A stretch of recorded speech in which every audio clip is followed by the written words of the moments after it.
వచ్చిన మనం ఈరోజు పూర్తిగా వీడియోలో తెలుసుకుందామండి. పంచమి, సప్తమి, దశమి తిథుల్లోనే ఏకాదశి చాలా పవిత్రమైనది. శుద్ధి ఏకాదశి, బహుళ ఏకాదశి, అలాగే నెలకు 2 సార్లు చొప్పున సంవత్సరం కాలంలో ఏకాదశి తిథి 24 సార్లు వస్తుంది. అధిక మాసం వస్తే మరో 2 సార్లు కలిపి 26 సార్లు వస్తుంది. వీటిలో తొలి ఏకాదశి మహా విశిష్టమైనది.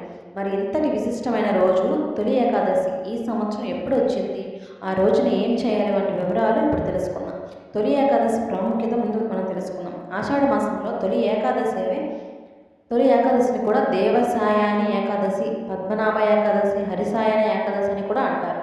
క్షీరసాగరంలో శేషతల్పంపై శ్రీహరి ఆషాఢ మాసంలోనే తొలి ఏకాదశి నాడు యోగనిద్రలోకి వెళ్తాడని విష్ణు పురాణంలో పేర్కొంది. ఏకాదశి రోజున శ్రీహరి యోగనిద్రకు వెళ్ళి కార్తీక మాసంలో దేవోత్తని ఏకాదశి రోజున మేల్కొంటాడని నమ్మకం. అంతేకాదు తొలి ఏకాదశి నుంచి హిందూ